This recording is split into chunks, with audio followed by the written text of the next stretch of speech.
Hello,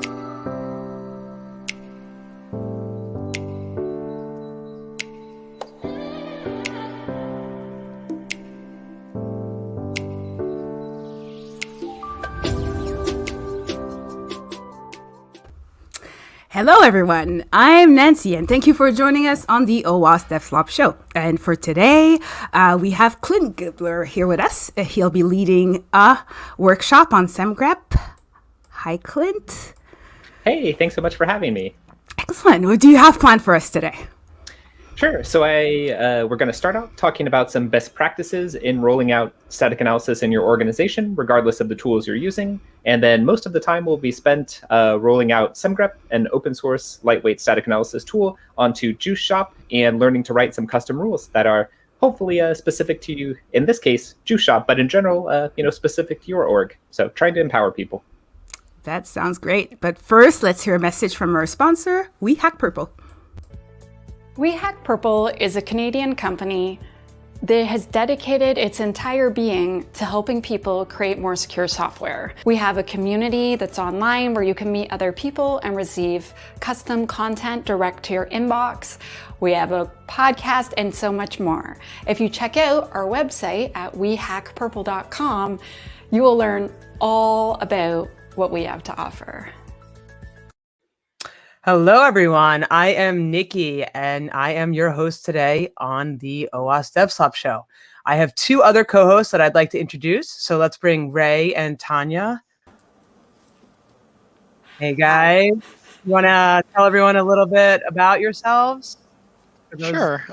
Intros. I'm Ray LeBlanc. I'm a AppSec architect for a healthcare company in the Pacific Northwest. I also write a blog about AppSec with my friend Aaron, and that is hella-secure.com. Cool. Welcome. Hi, I'm Tanya Janka, also known as She Hacks Purple, and I'm the nerd that you saw in the video a few minutes ago. I am the founder of We Hack Purple, and basically I'm a nerd that makes training about security. Yay. All right. So let's intro Clint. So Clint Gibler, at Clint Gibler on Twitter, is the head of security research for R2C, a startup working on giving security tools directly to developers. Prior to that, Clint was a research director at NCC Group, a global security consulting firm where he helped companies implement security automation and DevSecOps best practices.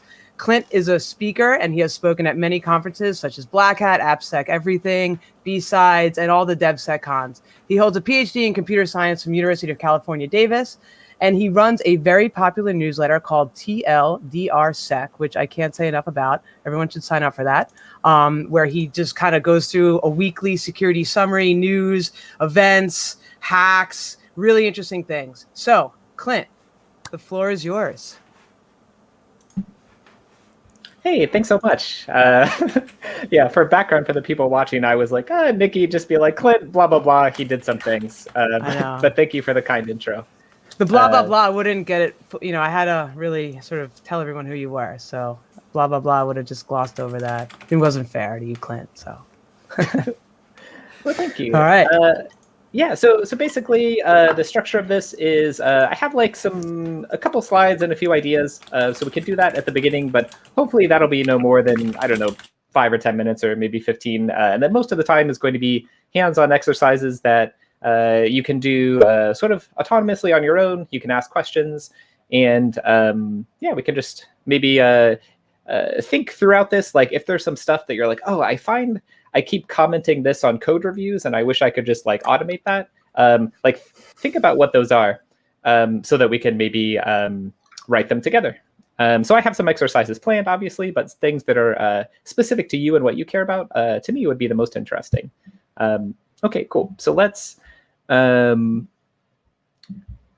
do a couple slides. Let's see, can you see my screen? Hopefully. Slowed up. Yep. Cool. Yeah, so feel free if you want to go to these slides, and also you can maybe post them in the channel if you want. But yeah, this is what I'm going to be talking about. So yeah, so we'll talk first about some like best practices of rolling out static analysis in general, and then we have a workshop that's going to set up Semgrep in CI for Juice Shop. We're going to learn to write some Semgrep rules and write some custom rules to analyze routes. For example, you might say like, oh, as a security engineer, I want to know like when we have more attack surface being added, or show me routes that are not requiring authentication, for example. So it's a lot to do, but I think that we can do it. Nikki already talked about me, so I think I could just skip this. But yeah, used to be a grad student. This is a real picture of me. And I have a security newsletter, tldrsec.com, which hopefully is useful. Just like there's lots of things to read out there. Try to condense them all down into one place. Okay, so let's talk about some static analysis best practices. So in general, when you're choosing a static analysis tool, these are the questions I would encourage you to ask. Like what are the programming languages my company uses? Does this tool support them? Also, which frameworks you use are actually quite important. So for example, like the tool may support Python, but if it doesn't have specific support, usually that means rules for, say, Flask or Django or whatever you use. Probably you're not going to get optimal results. Tools can actually be better or worse at different languages, at least in my experience. If you have like a custom in-house web framework that isn't open source, like you created it yourself, generally I would say your results are going to be pretty mixed with most sort of out-of-the-box rules, because the tool vendors are targeting sort of popular frameworks, so they probably aren't able to find bugs specific to this in-house framework because they've never seen it before. Is this tool easy to hook into your CI systems? Do I have to like manage and run a separate server for this tool? Some of the tools require that. Am I going to have to upload my source code? Obviously, pricing. And then, is this tool easy to extend and customize to my environment? So in my experience, chatting with people at a number of companies, like custom rules that are sort of specific to your organization, like, this is how we do things, tend to be both high signal and very valuable. So I have a question. Yeah, please do. So you just like glossed over pricing. So I'm going to be that person. How much does it cost? Because some stack analysis tools are like 100, 200,000. And so I want to know, because this helps. Are you allowed to say? If you're not allowed to say, you could say you're not allowed to totally. say. So pricing is interesting because like every tool does it differently. So some tools will make you pay by like line of code scan. Some will say like by number of developers who are committing code. Some are like you pay by like number of compute engine cores, because you have to like manage and run your own instances of it in sort of like your cloud, or I guess on theirs. Others are like, well, you have to choose two of the three. It's like number of developers, number of projects, or I don't know. It's like super crazy for a lot of things, and it's very like opaque. So I can't comment on other tools, but so Semgrep is open source. You can run it on your open source code for free. You can run it on your closed source code for free. We have basically I have like a slide on this a little bit later, but our monetization strategy is like you can use it basically however you want. We have a dashboard with some nice features, which you can also use for free. But if you want some enterprisey features, like maybe SSO, custom integrations, and like a handful of other things, then I believe the pricing is like per developer. But I think unlike most other tools, we actually have our pricing on our webpage. I think we may be one of the only SaaS tools I know that do that, because we're Can I put it in a pipeline? Any pipeline. Okay. And is it cost extra to put in a pipeline? I'm sorry. I get a little excited, Clint. This is your fault. Yeah, feel free. So basically, like everything we're going to do today for Juice Shop, you can also do equivalently for free on private repos in CI using any CI platform. Okay, awesome. I'll let you continue. Sorry. No, that's a great question. Yeah, Okay. yeah. I wasn't aiming for this to be like, oh, you should choose Semgrep. It's more like if I were to evaluate as an AppSec engineer a tool, these are the questions I would ask. And like, there's like different This trade-offs, is right? what Like, my clients ask all of this. cool. Yeah, yeah. Are there any other things that are important questions that are not addressed on this slide? False Probably. positives. Yep. False positives. Also, do the results make any sort of sense? So like when it shows you, oh, this is wrong, they're like, this is wrong. And you're like, okay. And they're like, so you suck. I'm like, no, but how do I fix it? They're just like, did I say this? You aren't very good. Do you see your code? And I'm like, but what do I do now? Yeah. So we try pretty hard to have the basically the messages from the rule outputs be descriptive into like not just why is this an issue, but also ideally how to fix it so it's actionable. Because ultimately, I think philosophically as a company, we the point, like the value isn't really to find bugs or to find bad things. It's really like making things better and getting things fixed. So I think finding everything but getting none of it fixed to me is like not very useful. So yeah, we try to do that well where possible. And regarding false positives, we do make some assumptions that I think can make it high signal in practice, but I can talk about those in a second. Does Semgrep try to triage like results into like critical, medium, high, medium, low? Does it try to do that, or is it just like here's an issue, here's how you fix it? Does it put context around severity? Yeah, there's a little bit around severity. So I think we do currently like warning, error, or info, where like warning is like, oh, this is maybe a thing. Error is like, this is probably a thing. And info is more like, hey, like FYI. We probably are going to be moving to like a low, medium, high critical in the near future. But yeah, I guess that my question of you all is like, would you prefer that? Or what would the error breakdown you would like to see from a static analysis tool? I think high, Yeah. medium, I low. react. Yeah. I don't know. You guys think that's like easy to do though? I feel like it's really hard in static analysis to know high, medium, and lows. I mean, No, I agree.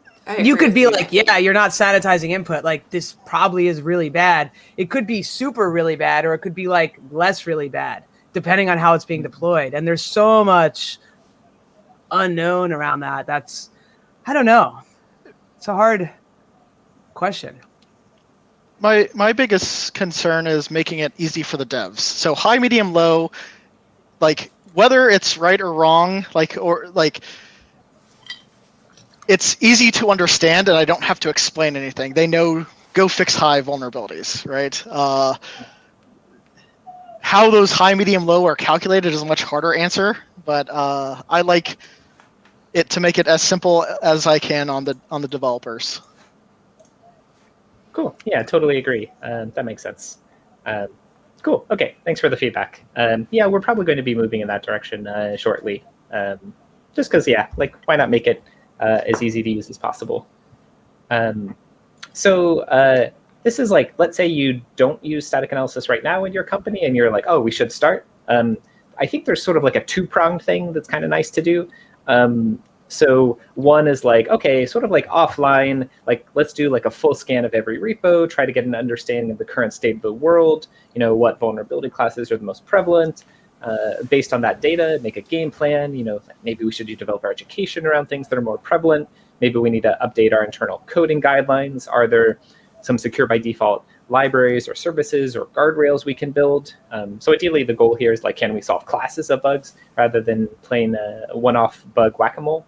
And then sort of like in parallel, you can also be doing continuously in CI, like, hey, like what are some things that are like very high signal, not necessarily a lot of checks, but like probably if this fires, it's a thing. So trying to sort of like stem the bleeding, just like, keep sort of your current security posture.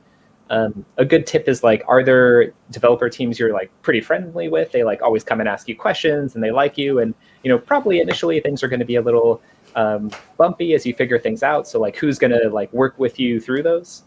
And I think a nice journey of maturity is saying like, okay, let's roll out some checks that are, first, like if we don't have a lot of confidence, maybe we just asynchronously notify the security team. then maybe once we're a little more confident, maybe we want to cause those issues to write like a comment on the pull request saying like, hey, here's the thing, like consider fixing it. And then once you're really confident that, if this triggers is almost definitely a thing, then maybe turn it on to blocking. But generally, I would encourage you to be very careful about blocking the build because developers will be mad at you.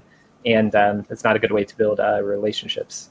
And then maybe from there, you can say, hey, based on the data we've seen, maybe there's a specific vulnerability class we want to focus on. Maybe eventually, as you grow in maturity, saying like, hey, we have like this pen test or bug bounty results. Like, why don't we just try to find other variants of those bugs in our code base? Maybe we roll out those checks in CI, sort of like security integration tests where like, hey, we had this bug in the past. Let's make sure no new code looks like this in the future.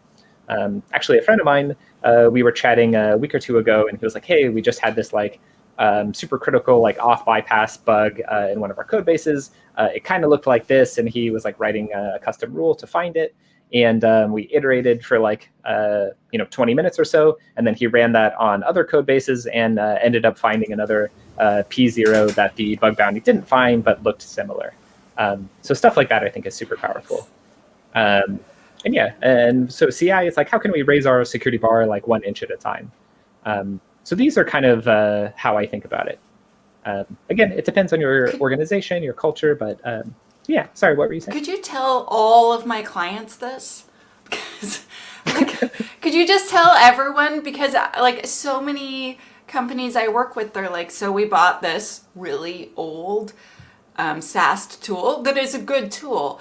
And then they're like, yeah, I plugged the entire thing into the CI/CD, flipped 100% of it on, takes like 45 minutes to run in the pipeline that used to take 6 minutes, full of false positives, breaks the build 100% of the time, and for some reason the devs are annoyed with me. I don't get it. Why are they so lazy? And I'm like, you're awful!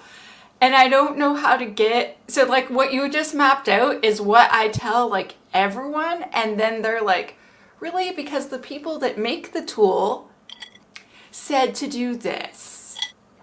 And how do we get around that? Like, how do we change opinions besides making Clint talk to every single company ever, which I feels like it's moderately not appropriate as a goal. So like there's probably better ways, but Clint, you're so right. How do we change this? That's a good question. Yeah, and so one reason I view it this way is like not necessarily just like, oh, this was like an idea I thought of in the vacuum. It was more like just chatting with people at a bunch of companies who've like built things successfully. And I was like, so how'd you do it? And this was like a consistent theme. So really this is just like distilling other people's good ideas.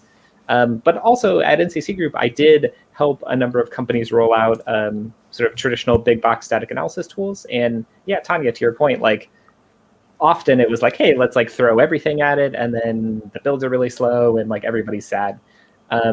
And I guess how I've sort of been coming to view sort of like modern security is, how can we enable our developer counterparts to move quickly and ship software and business value rapidly at a sort of minimum risk, right? So the goal is not perfect security. It's more like what is an acceptable amount of risk for the business? And then how do we build things that support them, developers, like as our customers, right? So like your business has customers. I think as security teams, developers are our customers.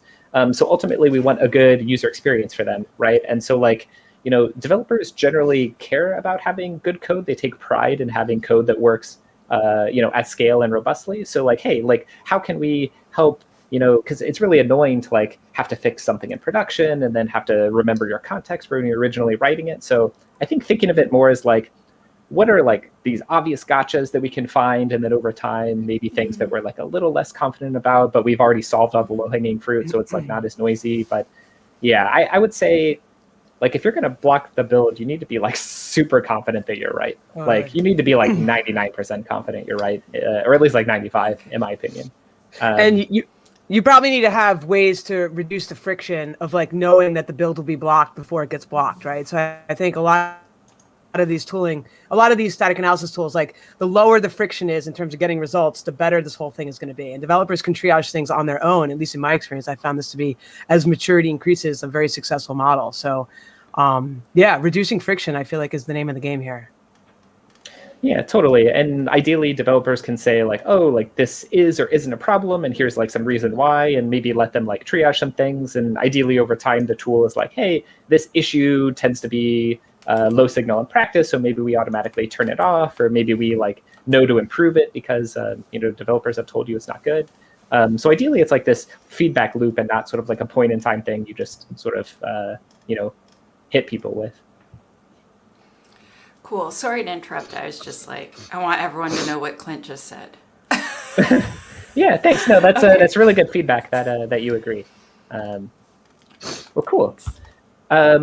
Yeah, so I'm not going to talk about this in this talk, but a colleague and I did give a talk at a global AppSec SF 2020 about like how do you target individual like vulnerability classes and try to sort of kill them at scale. I think there's like some details that can make it hard to do this in practice, but I think the approach is generally solid. So feel free to check out these slides if you want. I have one more thing once you share those slides. Everyone listening, there's lots of cool stuff in the chat, but please put your questions into Slido, which I just shared a link for, so that so that we can see them on the screen, because it's like hard for us to see all the cool questions in the chat, and we really want to get to them. Sorry to interrupt you, Clint. It's just, there's so many cool questions, and I was like, maybe we should. Okay, great. Well, I will blow through some Semgrep background so we can get to the questions, and ideally spend a lot of the time on the lab. Yeah. Yeah. So Semgrep is open source. Oh, it's on we GitHub. can't see your slides. Oh, not anymore? No, coming back up. Okay. We're good. Oh, okay. Phew. Yeah, so Semgrep open source. It's on GitHub. You can install it via Homebrew or run it via Docker or lots of other things. So if you're a security consultant or a security researcher, why do I think it's pretty cool? So most tools don't have friendly licenses to run on private source code. It supports many languages, so you don't need many tools. There's a bunch of out-of-the-box rules that you just get for free. It doesn't require buildable source code, which can be nice if you're given like partial source code. And then the biggest thing that we'll be talking about today is, when you're writing a Semgrep rule to target some code, it looks basically like the code you're targeting with a few helpful abstractions. So you don't need to learn this like totally separate, painful domain-specific language. And then for those of us who are AppSec engineers or developers, probably in your company there are coding standards or coding expectations either on like a wiki page or in the code or even just in your brain that you're like, this is how people should write code in this project or at my company. And ideally, we would like to take those ideas and like coding standards, and rather than them be like in a document that no one reads or in the code that new developers might forget, we'd just like to enforce them continuously in CI, whether that's GitHub, GitLab, Travis, and so forth. And that's pretty easy to do with Semgrep. So maybe we can help developers get up to speed faster, ship higher quality code more quickly, have like a nice quality standard across your org. Maybe there's known bugs that you want to block from coming in again. Of course, security is another use case. And sort of to the point we were talking about before, like how can the security team provide valuable capabilities to their developer customers? Ideally, at least our goal building Semgrep is it's not just a security tool. It's like, how do we just make code quality better, which ideally developers and engineering orgs can embrace as well. And we do actually see that at some companies where the developers are the people who bring Semgrep in, which is pretty cool. Yeah. So just talking about static analysis in general, people often speak of it like a monolith, but it's actually like a sort of a range, right? So you have regex, which is very simple. And then on the other side, you have whole program analysis where you're doing, taint analysis across many files. Semgrep is basically in the middle where it's trying to be both fast and intuitive, but also doing some more powerful stuff. And I can get into the details, but just conceptually, just know that it's kind of in the middle between sort of traditional heavy rate approaches and sort of a lighter weight approach. So in every tool, there's like a worldview. So I think it's nice to briefly discuss what Semgrep is. So one is, speed is very important. So we want to scan in like minutes. Generally, we err on the side of false negatives over false positives. So like if we find something, ideally we want it to be high signal. Ease of use is very important. So we want to make like organization specific and code base specific checks easy. So we're trying to prioritize like this first time user experience or like average users. We don't want like only like the super elite niche people to be able to use Semgrep. Ideally, like anybody who can write or read code can use Semgrep very effectively. And again, developers, not just security. We also believe enforcing secure defaults is overall just better than bug finding, because if you can sort of solve bug classes by construction, then you don't need to find all the bugs because they just can't happen if you do things the secure way. So given... I have a question. Yeah. Sorry, I have a question. Yeah, so it's a question from the chat. So what is the difference between Semel and Semgrep? Because we talked about this, you talked about Semel before, and so they're like, what is the difference between Semel and Semgrep? Yeah, that's a great question. Let me get back to you in I think 2 slides maybe. Okay, sorry, I'm jumping ahead.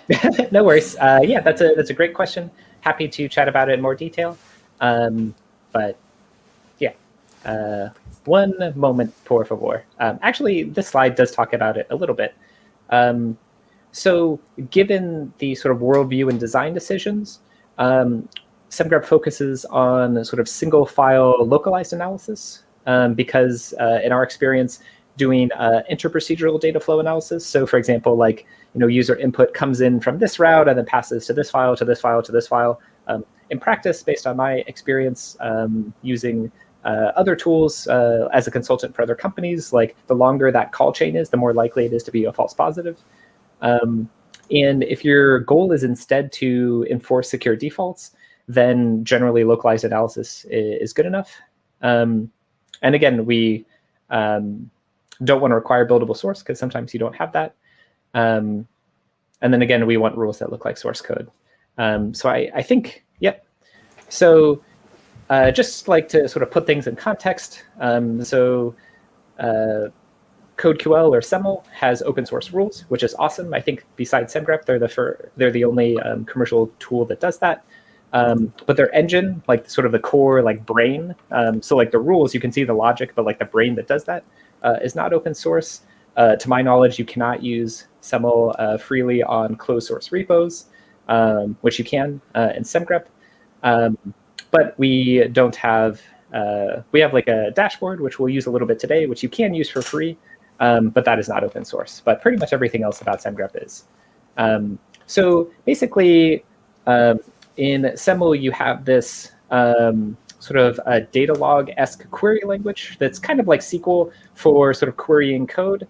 And I think CodeQL for most languages requires a buildable environment because they're resolving types and they're building basically a graph of your code, and then your rule traverses that graph. So I would say it's very powerful in that you can look for very complex code flows, but it can take a little bit longer to run because it's sort of building this big graph, which Semgrep doesn't do. But Semgrep can analyze non-buildable code, where I think for CodeQL generally it either needs that or it helps. I think Semgrep may support a few languages that Semel doesn't support, and maybe in the other direction as well.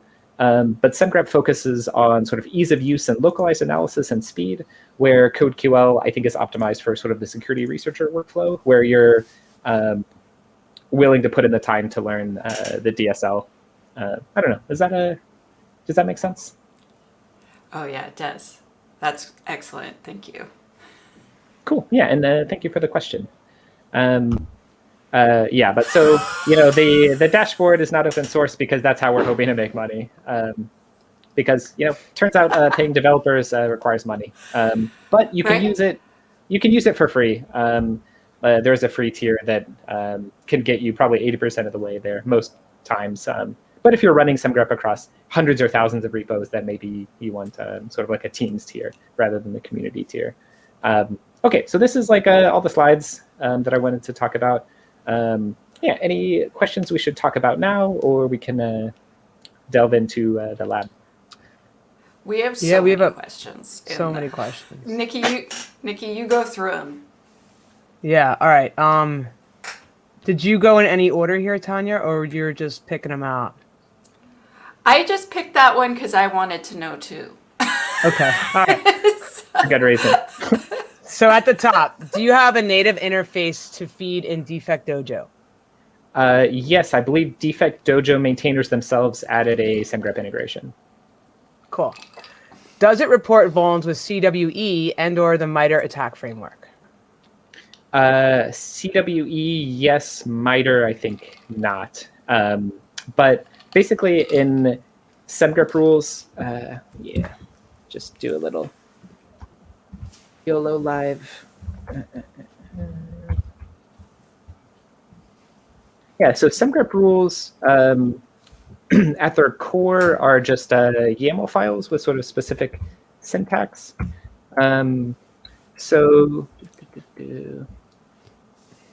So a lot of the rules do have either like an OWASP Top 10 identifier or a CWE.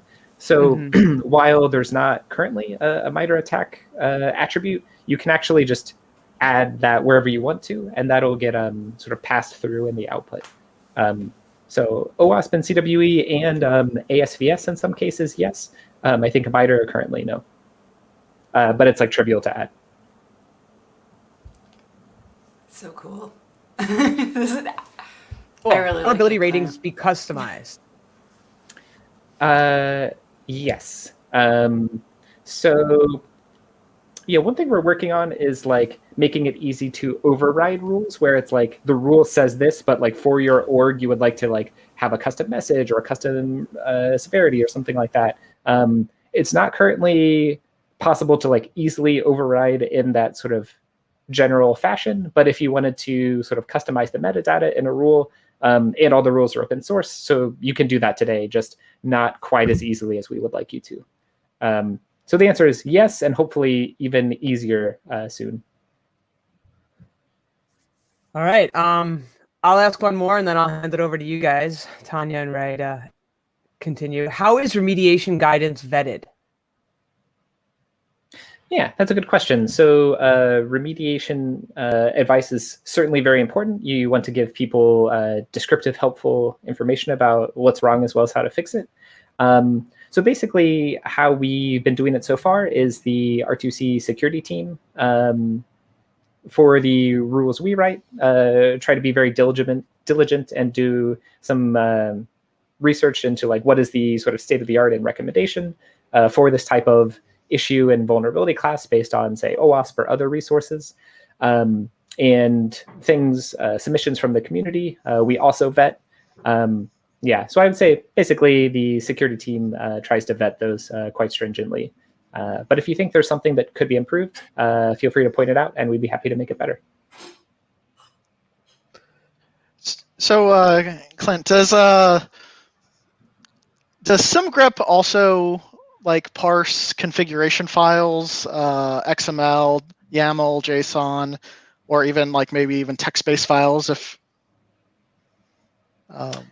yes, it does, my friend. Nice. So I have basically two answers. So one is Semgrep has native support for JSON and now YAML, so you can use some helpful abstractions.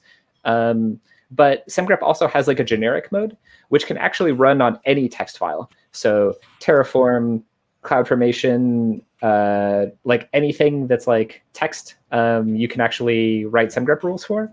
We have some Semgrep rules for like Docker files and like Nginx, and I think like build.gradle files, even though we don't really like support Groovy yet officially.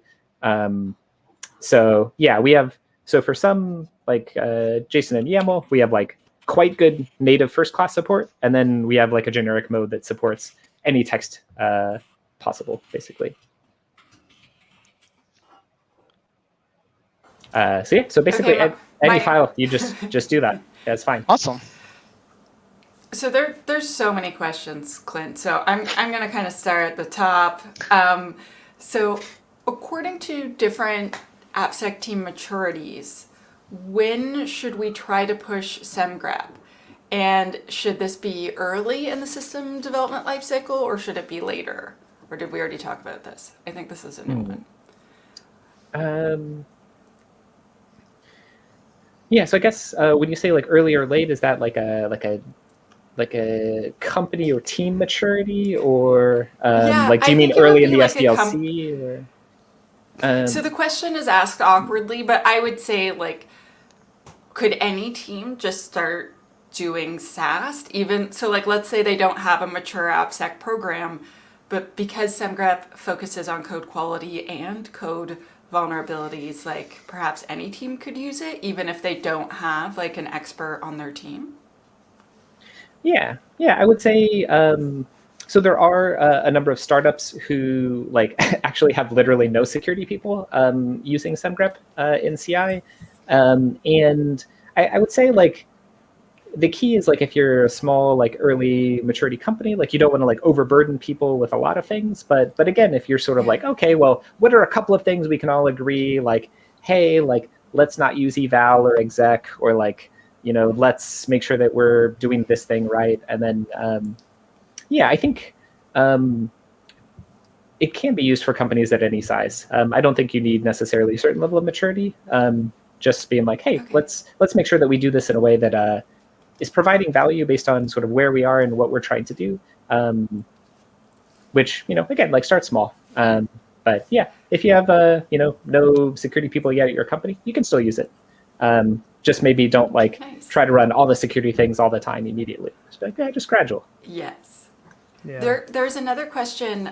So that sometimes it's hard to educate your devs, and someone was saying like, could I use it to try to educate the devs? Like maybe find a vulnerability with it and then show it to them and help teach them. Yeah, totally. Yeah, I think Semgrep can be nice for what I like to call sort of like a just-in-time developer education, where it's like, hey, we just found this issue. Like, by the way, did you know, you know, this is turning off output encoding, and this is what that means. Or, hey, like in our company, whenever you call foo, you need to make sure to call bar after because it's doing some sort of global state check, and if you don't do that, it's a bug. So nice. Yeah, I think ideally it can be like, hey, here's sort of the rule description, maybe out of the box that makes sense, but you're like, hey, and here's a link to our internal coding guidelines that do that, that are like specifically how you solve that at our company. Cool. Yeah, so I think it can be used for both. So I actually way like. More Sorry, I was going to say. There's like. Yeah, you go ahead, Ray. Tanya. I was going to say, there's one question that I do like, and it's at the top. It's the dynamic analysis versus static analysis, and which ones should organizations prioritize? I guess, what are your thoughts on that, Clint? Yeah, that's a good question. So it depends on the tool, but if we were to like speak in sort of like hand-wavy big picture terms about like the strengths of dynamic and static analysis as an approach fundamentally, and again, like different tools are different, but like I would say dynamic analysis is nice in that you just sort of like point it at something and it like tries to interact with it, and then ideally is finding you some bugs. So in theory, it can be high signal because like if it saw something, then it probably happened. Like in reality, of course, there's false positives, but in theory, dynamic analysis is like, oh, like we found a thing, so it probably happened. Whereas with static analysis, you may think you found something, but it's not actually like an exploitable code path, so maybe you have false positives. But the limitation for dynamic analysis is you're limited by the code coverage that it's able to do. So if you have like a multi-step flow or it's like very complicated logic, probably it's not going to get very deep into your app, so you're going to miss things. Whereas static analysis sees all the code, so it can see everything. So it's sort of a trade-off between like precision and coverage. Again, that's like in general, different tools are different, obviously. I would say, I don't know, I think dynamic analysis can provide some value if you tend to have sort of like superficial OWASP top 10 type bugs that keep showing up again and again. If you're using like a modern framework and tend to have high secure coding practices, it seems like it may not be as effective in practice, at least anecdotally. I can't speak for every environment. I do know that like if you have like C and C++ or like non-memory safe languages, then like dynamic analysis as of like fuzzing is great. There's been some new stuff in like taking in like OpenAPI or other stuff and like automatically fuzzing based on that. If you have a lot of like huge amount of like legacy code, then throwing like a traditional big box static analysis tool can provide some value, but like over time, once you sort of fix the low hanging fruit, maybe it's not quite as valuable. I don't know. So I guess I feel like the answer is very nuanced. So I don't know if that is very helpful. Yeah. But it depends on the organizational needs, basically, like at the time. Yeah, I would say if you, well, in the big scheme of things, I think that the future of security is secure defaults and secure guardrails. Like, how can we eliminate classes of things by construction? And in terms of companies like really scaling security, that's consistently how they do it. I can give you like 100 examples. And that is not possible to do with dynamic analysis, where it is with static analysis. Ideally, like a customizable static analysis tool. So to me, I feel like it's strategically a better investment to do static analysis. But if you're just like pointing Zap or a tool like that, that can provide you some sort of wins. But I don't know if like over the long term, assuming you have good coding practices, if it's that valuable, at least in my opinion. But both have some value. Okay, we have answered so many questions and there's so many more, but I want to see the workshop. Cool. So I'm sorry, everyone. I am selfish and I want to see all the cool stuff that Clint has prepared for us. And so no more questions for now. So we'll queue them up for later. Yeah, let's do the thing. Yeah, so let me... yeah, so this is public. Anyone watching can go to this now. So I will say Let's share the caveat. link. I'll drop it in. So GitHub Learning Lab seems to be this project that GitHub was like, we should do this thing. It's going to be awesome. And it potentially didn't take off, and they didn't fix some issues with it. So I guess so we were testing this. So last night, I was like, okay, everything works perfectly. This morning, when we tried it, some people, including myself, were having trouble getting it to work. So basically, like if you do start free course, it's going to do some things, and you may see this error. So if you see this, try doing it in Safari or Firefox. Currently I'm using Chrome. I developed this course in Chrome, and it was working yesterday. I changed nothing between yesterday and today, but for some reason, if you're getting this error, try Safari or Firefox, and after this, I will try to figure out why the demo gods hate me. But yeah, so yeah, I had a panic this morning. True story. But yeah, so basically what's going to happen is this, and I think I may ask Tanya or Nikki to share their screen. But basically what's going to happen is when you start the course, it's going to fork Juice Shop to a repo you control. And then we're going to walk through the process of setting up Semgrep and CI. And we'll use the dashboard, configure policy. We'll set up notifications in a Slack channel so you can see like we were talking about before, like, again, you don't want to go straight to like blocking builds. So one thing a number of companies do is like, hey, let's like just roll this out in notify only mode. So it like every time it finds something, it sends a Slack message to the AppSec Slack room, so you can sort of triage it. So basically, it's going to like give you some information. You can like write a comment on the PR, and it's going to give you more information and like give you some challenges to do. Again, if you do what it says and you don't see a response, refresh the page. GitHub sometimes needs you to refresh the page. Sometimes it doesn't. I don't know. This I have a separate rant about Learning Lab because it's a great idea, but I think has some challenges in practice. But okay, cool. I will stop talking about it. Yeah, would one of you like to Let's do it. share? Oh yeah, my screen's shared. Let's Yep. do it. Oh, Tanya's nice. ready. So should we press the button? Yep, press the Should I button. press this? No. Yes. And dun, dun, dun, dun, dun, dun, dun. Yeah. I already installed it, everyone. I cheated. So that it's a little faster. So should we press the start getting set up? Yeah, please do. Okay, let's do it. Welcome to Semgrep. Yeah, so we've forked one. Juke Shop into this intro to Semgrep repo and created a PR, and then now we have some helpful information on this PR. Nice. Do you want me to read it, or how do you want to do this, Clint? Totally up for everything. Yeah, I mean, people can read, so I don't know if we need to read it out loud. But basically, yeah, so each thing that we post, it's going to have a little activity section at the bottom, and it's like, hey, do these things. And then below that, it's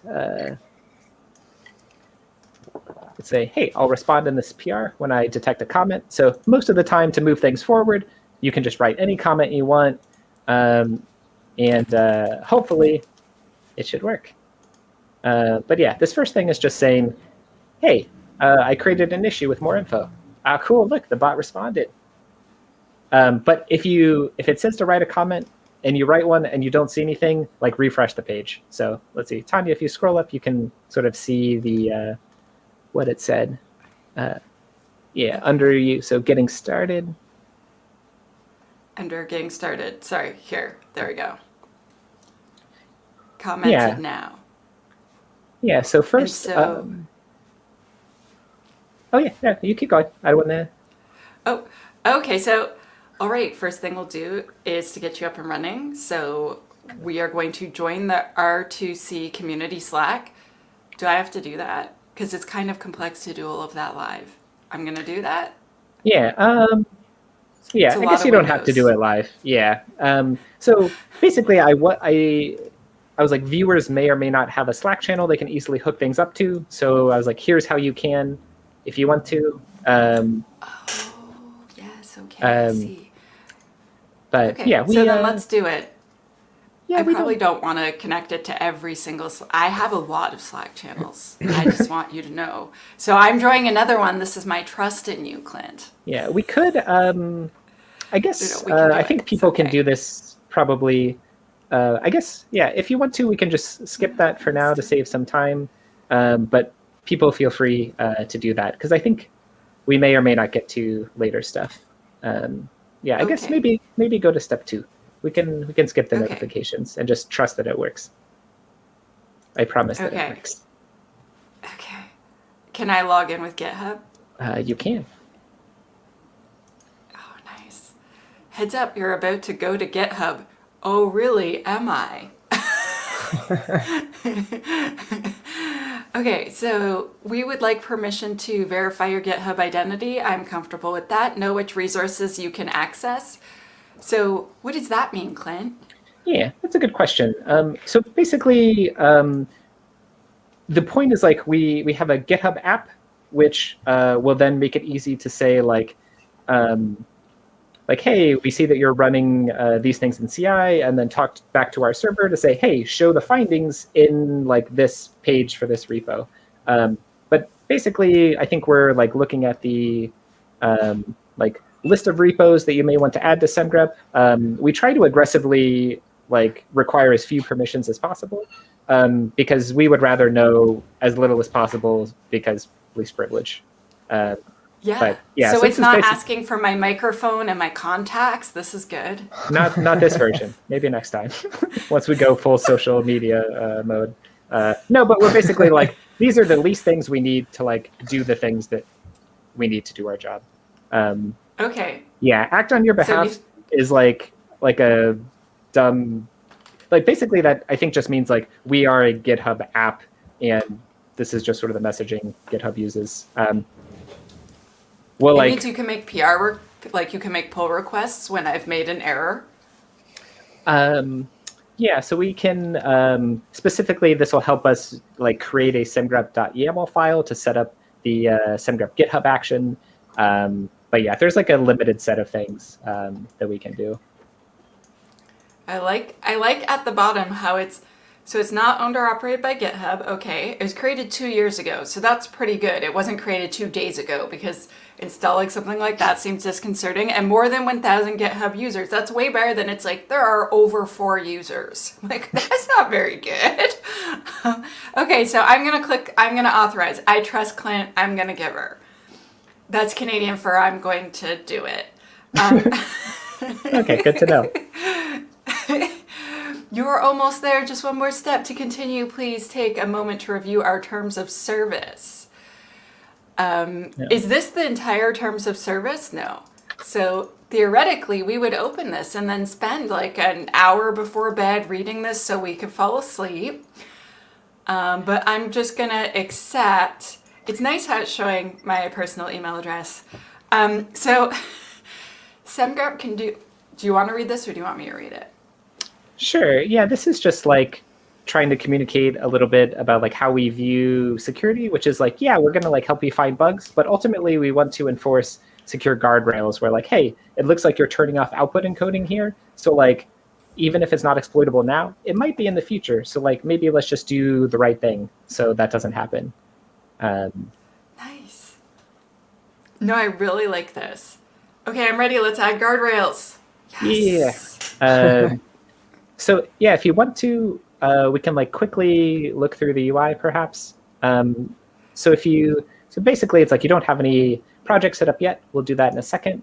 Yeah, so no findings, but if you click on policies, so basically like the way we think about it is, and the reason why we built the dashboard at all is like, yeah, if you want to scan 1 or 2 repos with Semgrep, like, okay, cool. But like if you have like, say, hundreds or thousands, you might want to say like, well, we have some checks that we want to run on all of our Spring applications, some things we want to run on our Android apps, some things we want to run on like our Rails apps. And like, and again, as you roll out rules over time, you might want to say like, well, some of the things, yeah, if you want to click on the first one, say security policy, so those are all the individual checks happening. But if you go to settings at the top there, so basically every policy you can turn on inline PR comments, yes or no, block the build, yes or no, and then integrations can be Slack or email or things like that. So basically you have all these like knobs that you can say like, hey,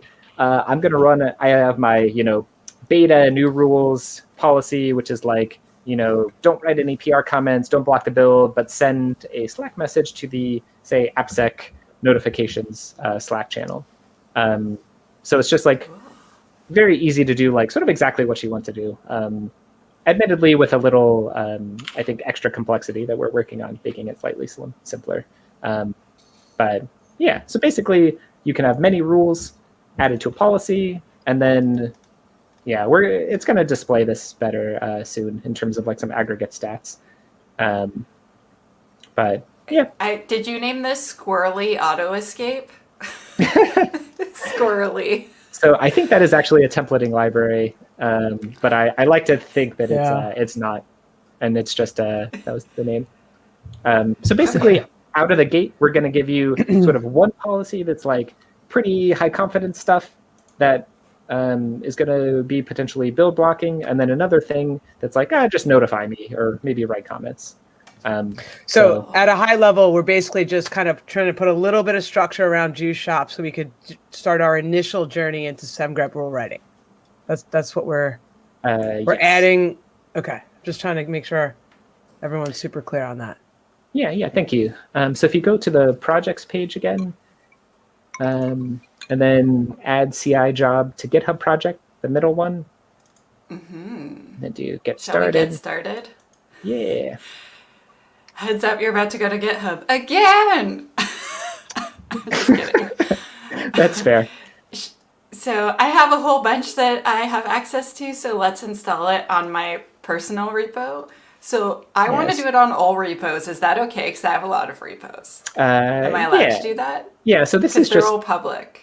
Yeah, that's fine. This is, or I guess which user is the fork to? It's for She Hacks Purple. Okay, cool. Good. Yeah, and if you, so this is basically like what is the GitHub app allowed to see like which repos? So if you wanted to, you could say only select repos and then select just this example repo if you wanted to. Or you can do all, it's up to you. Yeah. Let's do, is it okay if I do all of them? Because I just think that'll be fun. Yeah. But Yeah, then we'll feel only free. look at Juice Shop. Because Yeah, I'll probably play with this later. Oh, password. What? I don't know my password. Just a second.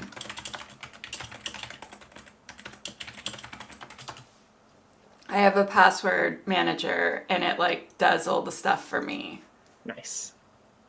Because I can't remember any of those things. Okay, so I should have some projects now, right? Yeah, so if you go back to click on the middle button and then do refresh projects. Sorry. Yeah. Yeah, all right. Lots of stuff here. Page 1 of 4. Yeah, so if you just type in the filter, I guess Semgrep maybe, I think I called it something like that. Intro to Semgrep. Intro to Semgrep? Yeah. Yeah, so let's add a CI job. Yeah. Is that cool? Yep, Okay. that's cool. Yeah, so basically this is just like, here's the GitHub Action file we're going to write to the repo. So you can like customize it a bit if you want to, but this is just sort of a pretty same default, I think. Yeah, so feel free to click commit file. Commit. I'm just like looking at it. Also, I thought we got rid of master branch. I thought we were just using main now. But I guess it's still there. I kind of thought that like GitHub was doing away with that. That's not your responsibility. I just mean I thought that. But like, there's a we lot were of over the whole.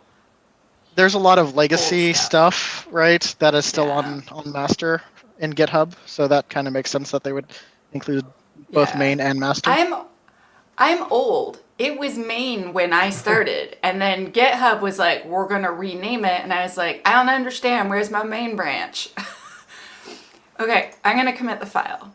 Secret required. Dun dun dun. Yeah, so basically we're going to create a secret either on your like user or org or just this one repo. And so basically it's like a key where when Semgrep runs, it passes that to the dashboard to prove like, hey, I am who I say I am. So we're just going to basically copy those. For everyone watching, I'd like to note that if you copy my secret, you're rude. So you can't see the whole thing on the screen, but you're about to. So everyone, actually, Nancy, can you hide my screen for a second? Because you know someone's going to take a screenshot and do something silly. Boom. And put my screen back now. Haha, you can't see the secret. Mwahaha. That is our very advanced security on the DevSlop show. Okay, so I did the secret. So cool. Yeah. Now We're if you cool? just, yep, we're cool. So now it is going to push that GitHub Action file to your repo, and then it's going to start a full scan, but we don't need to watch it. We can go back and start the next thing. Okay. And that's It'll just based on happen the in parallel. policy. That's based on the policy we gave it prior. Correct. Yes. Okay. Yeah. Right. So whatever. So you can basically for a repo or for a project like assign one or more policies. But if you don't do that, then it just runs the default ones, which are the ones we looked at a moment ago. Okay. Got it. It looks like everyone in the chat, I mean, I don't know how everyone's doing, but it looks like aside from the little browser issues, I think people are getting this plumbing connected here. It looks... Yes. Okay. Someone said, after multiple tries, it finally worked on Chrome. Don't lose hope. Thank you, Praveen. You are an inspiration. I was in despair, but thank you for your inspiration. Yeah. So somebody had asked a question, and I think I know the answer to this, but I just want to, it's a good time to bring it up. Does Semgrep work on decompiled code, or it has to be actual source code? Semgrep does not currently work on binaries or compiled code. So if you were to compile Java to a jar or like PyC files or things like that, Semgrep does not currently try to target those. And if you tried to decompile it, it's still... If you decompile it into source code, which is valid source code, it should work. Okay. Yeah, so it does have to be like syntactically correct source code. Correct, yeah. But Right. But if you just had like, if you decompiled it into like some raw assembly, it's not gonna successfully sort of, I don't even know how that would work. Yeah.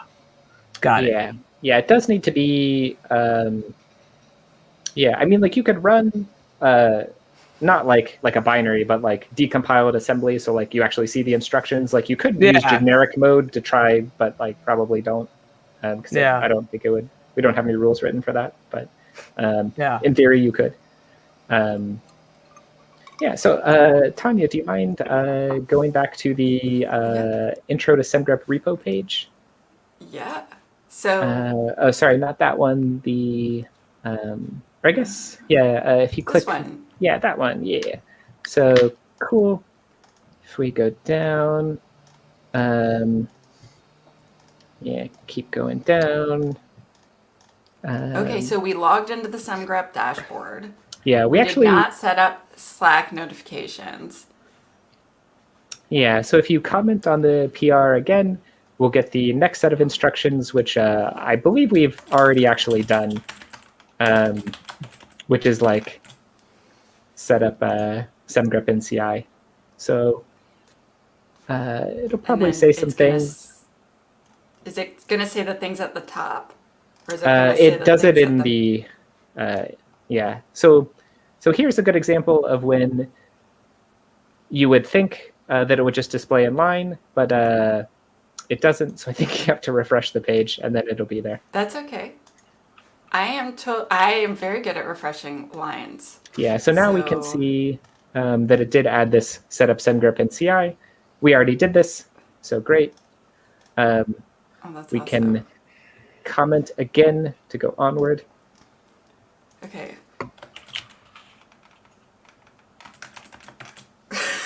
So my comment is onward. I have not had the opportunity to use that word in a while. Ooh, stuff happened. Yes. Ooh, rules, okay, rules. Whoa. Okay, so let's go to, where's my comment? We're I onward, think right and then there. we get all of this. Yes. So the power of democratizing static analysis. Oh, I like it, Clint. Do you want to lead? Thank you. Yeah, this is basically like, hey, like rather than having it just sort of be this like ivory tower of like, yeah, it's just this black box that does things. It's like, oh, well, what if it instead was like a Swiss Army knife tool that can do sort of like basically like a customizable linter for whatever you want it to be, whether that's security, correctness, secure guardrails, whatever. And then for writing our first rule, basically I tried to include sort of like a minimal description of like, hey, this is the editor and what it looks like. So yeah, if you want to click on the Juice Shop eval try link, it's that second one. Yeah, open it in a new tab. Let's check it out. Yeah, so let's say you want to try Semgrep, but you don't want to install anything. Well, you can, because this is basically like a web front end, like the Go Playground or Regex 101 or whatever. So basically the that like info box with like the to-do, that's like you can write a Semgrep pattern in there, and then that pattern will be applied to the test code underneath. And then if it matches anything, it's going to show up on the right-hand side. Okay. And you can like choose different languages at the top, and you can save the rule and stuff like that. But so, yeah, so there's a bunch of different languages. Ooh, you have Rust. Yeah, it's early support, but yeah, it's one of the ones we're working on. Okay, cool. Okay, do we want to stay with TypeScript, or what is this actually written in? Yeah, so let's stay with TypeScript because that's what Juice Shop is largely in, and so it's sort of like let's ramp you up on thinking about TypeScript-y type things. Do you mind doing making it a little bigger with like Command Plus or something? Oh, of course, of course. I'm like, I can see it. Everything's great. Just a second. Let me make my window bigger too. Or did that just make it smaller for everyone? Made it a little bit smaller. Okay. How's that? And do you want it bigger still? There. Yeah. I can make it even bigger. I can press the plus button all day, Clint. Cool. No, that's good. Okay, so the text in the issue, I think, describes it, but we can just like stay here. So basically, the idea is like, what if there's something dangerous in your environment that you're like, oh, I want to find all calls to this function, and here we just have a simple function called myEval that just wraps eval, but really, it could just be like anything, right? So the goal here is like we want to find every call to myEval, and we'll like iterate on it a little bit. But yeah, so if you scroll down, we can see like we've got a couple of different cases. Like here, it's like called in the conditional. There, it's called with like a bunch of different arguments. There's like some white space or some new lines and things that like might be a little bit annoying with grep. Here it's in like a comment or in like a string literal. So these would probably be false positives if you're using grep. And then here we see like, variable defined, and then it's sort of used in myEval after. Okay. Yeah, so basically in Semgrep, there's like two abstractions. So one is the ellipsis operator, where basically it's like, this could be 0 or more things, whether that's arguments or statements or like parameters or things like that. Yeah, so try typing in myEval, and then open paren, and then ... and then and then try running that. Okay. Yeah, so basically what this is saying is like find calls to myEval with 0 or more arguments. So if we look at what it matched, you can see sort of the little highlights. Yeah. So it found it in the conditional, multiple lines, no problem. But notice that it didn't find it in the comment because, again, it's not a function call. And it didn't find it in the string literal because, again, that's a string, not a function call. So it found all of them. Oh, except this one. Yeah, so that's actually the definition of the function. So it's not actually being called there. Oh, okay. So it's just the execution of it that we're looking for. Oh, that's cool. So that looks like it worked perfectly. First try. Yeah, this is just like a simple getting started rule. Nice. Okay. Nice. So yeah, let's say we want to match the first argument, or you might want to say like, so sometimes, in regular expressions, you could imagine like dot star. That's kind of like the ellipsis operator where it's like 0 or more of these things. But sometimes you want to like capture a reference to something. Okay. So you can do that with something called meta variables, which is basically like a $ and then like a identifier. So if you replace the ... with a $X or any label, and then run that. Wait, what is any label? Oh, sorry. Just like it could be X, could be Tanya, could be devslop, just whatever. Okay. So then, am I going to try to run this? Yeah. Try running that and see what happens.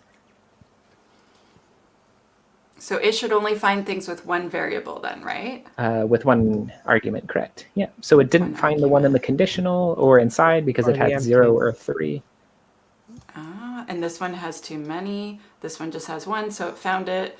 Ooh, I found this one. That's impressive. I mean, like, I know it's on the next line and it's not that big of a deal, but that's cool. So this is not being called, so it's okay. And this one and this one. Okay, cool. Yeah. So actually, if you click on the advanced next to simple, so try at the end. Bigger? It's okay. Yeah, at the end of the message line, try adding like a $X. Where? Sorry, at the end of the message line. Oh, Yeah. $X, like that. Yeah, the X capital. So basically, like any meta variable you match in your pattern is also, you can use it in the message. So you could say like, oh, this variable is involved in the vulnerability, or like it was in this function, or things like that. So yeah. Can we say it like that? Yeah, like this variable was passed to my eval or something.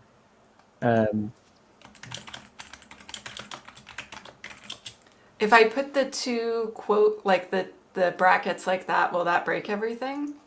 Probably not. Yeah, we can see. Okay, let's see if Tanya broke it. Shall I run? Yeah. Yeah, so one nice thing about this is it's easy to just like click run a bunch of times and you're like, oh, if it works, cool. If not. This variable was passed to my eval, some var, ls, foo. Oh, nice. And at this point, it's literally just grepping through this file, right? There's nothing else going on aside from just it's looking for patterns the way we're defining it with these rules. And if it's finding them, we're just customizing out error messages to help us get more context as to what's going on. Yep, totally. Yeah, cool. Basically, behind the scenes, Semgrep is just like spinning up a Docker container and like running this pattern and like saving the text you have in the test code to a file and then like running those and then just showing us the results. So basically, if you were to run this in your terminal, like offline, this is sort of the same thing you would see. This is just like the web UI version of it. Right. Cool. Do you feel like a certain amount of knowledge is required in order to even know that my eval is bad? Yeah. So in this case, it's basically like assuming there's like, oh, there's a thing I know about my code base that I want to enforce. So there is a bunch of like generic out of the box, like, hey, this is a Python thing, this is a Ruby on Rails thing, like a bunch of pre-written rules, so you don't have to write everything from scratch. But yeah, the sort of the point of the workshop is I was trying to emphasize like, hey, like here's some things like if you're like, oh, this isn't going to come in any out of the box tool, but it's important to me, like here's how you would actually do that. But yeah, there's like over 1,000 out of the box rules that you can just like run that are open source on GitHub. So yes. Are people able? Oh, sorry, Ray. One sec. So are people? If people come up with like a really cool rule that's working at their office and they're like, we think we're awesome and we want to share this with other people, can they do that? Yep, they can, and yeah, people have. People took some like the OWASP cheat sheets project who were like, oh, hey, this is how cheat sheets recommends doing this. Like, here's how to like find XXE, and they contributed that back. There's a prominent Golang developer who's like writing about like idiomatic Go, who published, he's a developer, not a security person, and was like, hey, here's like Go anti-patterns. So he has his own Git repo with a bunch of Semgrep checks that are also available on the registry. So yeah, basically there's this, anyone is welcome to contribute. Also, poor Ray, like I cut him off and then he just left. Okay, Ray, He's your back, turn. he's back. Sorry about that. Oh, it's fine. So I noticed in the sample code it had like my eval function was basically wrapping eval. Since Semgrep like takes or like basically makes an AppSec syntax tree, is there a way to like do any sort of data flow? Yeah, so we are actually, we have some like light data flow support already, and it's something that we're going to be rolling out soon. Very cool. So you can, similar to like other tools where you can say like, these are the sources of user data, these are the sinks, and then it'll automatically sort of traverse that for you within more like a localized analysis. But yeah, so you can approximate that already via meta variables, where you can say like, hey, you know, this is getting input from like a URL parameter, and then you could use the ellipsis operator to say like ... some other statements happen, and then eventually it's returned to the user without output encoding or something. So like you can sort of approximate that already with only using meta variables and ellipsis, which I think is cool. But yeah, we're adding first class taint support like as we speak. It's Awesome. not quite released, but I would say soon. Cool. Sounds great. Clint, there are slide-do questions. Do you want to do those, Yeah. or do you want to show more cool stuff and then do questions? Yeah, we can do some slide-do questions. All right. right. You So who wanna, wants to ask the question? Because we know that Clint has to answer them. Oh, Ray, we've selected you. Yeah, I can look at the questions as well. Okay. So shouldn't localized analysis increase the number of false positives as it would scan per file individually without data flow context? Well, I don't know. Yeah, That's yeah, the that's a first good one, question. Clint. Yeah, so it depends what you mean by false positive. So if by false positive you mean this is a confirmed exploitable bug, then potentially yes. But I think the point, or like how we view security and how like a number of like FAANG and other companies view security is like, well, if something is insecure code, regardless of whether it's currently exploitable, that's something that we want to fix, right? So say an unparameterized SQL query that user input is not currently flowing into, like, yes, it's not SQL injection, but also, yes, you should fix it. So our goal is like, how do we give developers the like secure defaults and libraries that like basically make it not possible to do an unparameterized SQL query, and then flag any case in which they're doing an unparameterized SQL query, because if it's not going to shoot you in the foot now, it may in the future. So like, why even do that? So Yeah, don't do that. yeah. So to answer your question, yes, if you're like, if a false positive is this isn't exploitable, then yes. But if you're like, oh, like I want my code to be like very hardened, then I would say local analysis, I think, is in many cases sufficient. So there's a Okay, question here. Oh, go ahead. No, Tanya. Nikki, you go ahead. go. No, you. No, I could just combine two in one. So one was, is Semgrep part of GitLab? And then somebody else says, I see Semgrep is now part of GitLab. Congrats on the partnership. Do you have any more integrations or CI/CD partnerships on the horizon? Yeah, so congrats to the people who noticed that. Yeah, so we have not been acquired or anything like that. It's more just like we are, best buddies with GitLab now, in that they were like, hey, we have like 10 different open source static analysis tools, but they were like, Semgrep we feel is better, easier to customize, and it's just like a better thing to do. So they're actually gradually replacing many of the tools they were using with just Semgrep. So I think Semgrep is, maybe not quite yet, but it will be sort of default built into GitLab going forward, and is going to play very nicely with that. So that's super exciting. But yeah, Semgrep is actually very easy to hook into any CI. Basically, we have, I can maybe share my screen real quick. Or do you want to tell me where to go? Oh, And I don't mean like in the rude way, but tell me where on the internet I should navigate to. Yeah, if you go to like semgrep.dev/docs, there's and then search for like CI. There's yeah, then if you just search for CI, yeah, do actually, sorry, go CI integrations. Yeah, so basically, like one nice thing about Semgrep is it's just like a nice either Docker like CLI binary that outputs JSON, or Serif, which is the static analysis interchange format. So basically, like anywhere that you can like install a command line tool that outputs JSON and like put that somewhere, you can run Semgrep. So I think we have examples. I could have sworn Yeah, so we have like configurations. yeah, so we have examples for like GitHub Actions, GitLab, BuildKite, CircleCI. We've had it working in like Jenkins and a bunch of other things. So basically, I've not come across a CI provider in which you cannot use Semgrep. Like, and if you're using something that we don't have an official thing yet, like please reach out to us. We'll help you make it work, and then we'll add that example configuration to this for other people to use, which are actually how these came to be. Someone asked about your sweatshirt because they like it. I think Is we've there an done this option question for other before. people to Yeah, have your sweatshirt? Not I- your specific one that you're wearing.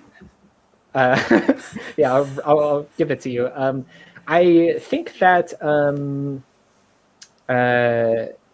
think it's like R2C employees only. I don't think it's viable, but I don't know. For people who contribute some like new language support or more rules, like I can ask. Yeah, we do actually give pretty much all contributors various swag. So I can't promise what it'll be, but probably you'll get at least a T-shirt or something. But this sweatshirt I cannot promise. You should make a swag store. You should make a swag store.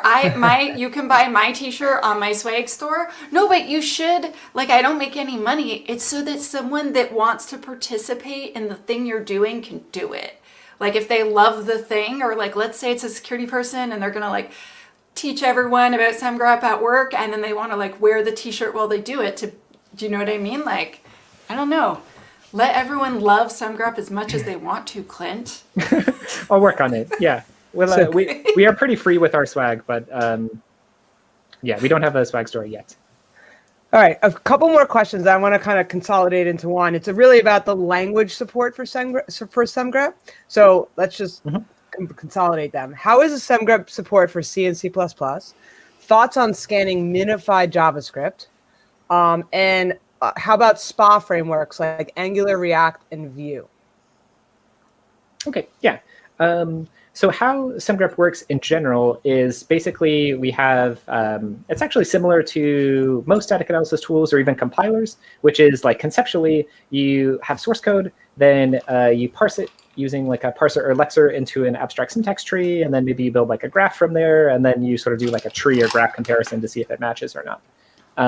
So basically what that means is we have separate parsers for each language. So when a static analysis tool in general says like, oh, I support C or I support JavaScript, what that means is they have a front end that can take the source code and turn that into a structured representation that in a compiler you would then use to like build a binary, or in a static analysis tool you would then use to analyze to find bugs or correctness properties or whatever. So we have some support for C. We probably will have better support in the not too distant future. C++ we've been getting a number of asks for, but is not sort of a core current focus. I would say the answer for every language is definitely eventually. It's more just like when. I would say C and C++ are more medium to longer term for us, to be honest. We're working on like Scala, Kotlin, Rust, and a few others in the more near term. But if those are super important to you, let me know. Minified JavaScript, yes, it can run on it. I would say it can be like a little bit slower than normal JavaScript because of just the way sort of minified JavaScript works, but it does run on it, and we have used it to like find bugs in minified JavaScript, but it can be a little bit slower. It's just like FYI. And then I think there was a third question. No, I think, there's one more. I'm just going to throw it in. PHP and C#.NET Core. Oh yeah, C# also in progress. That's also one of the ones we're working on in the medium term, like short to medium term. And PHP, I would say we have reasonable support for currently. Cool. All right, I think that covers language support questions for now. Yeah, so I can hit these other ones quickly. So so we have a VS Code extension, and I think John Melton of NetSuite built a JetBrains initial IDE integration. So I would say yes for VS Code and JetBrains. And actually, I think we also might have an Emacs and Vim plugin as well. So I would say these are still like early stage, but I think that they work. So is it built on RE or RE2? So those are regular expression engines. The answer is no. We actually use a project from GitHub called Tree Sitter, which is sort of a a framework to make it easy to parse various languages. So we use, basically we're doing parsing, we're not doing regexes. Regexes would not allow us to do the sort of powerful things we want to. Contribution guideline, yes, this is a super exciting question. Yeah, so we have some docs on how to contribute new languages, and actually so one kind of neat thing about Semgrep is like, if you look at every other static analysis tool, I don't think any community member has ever contributed support for any language. It's always first party. But for Semgrep, we've actually had community contributors work on Lua, Rust, and C#, I think, which has been super cool because this is like not easy to do.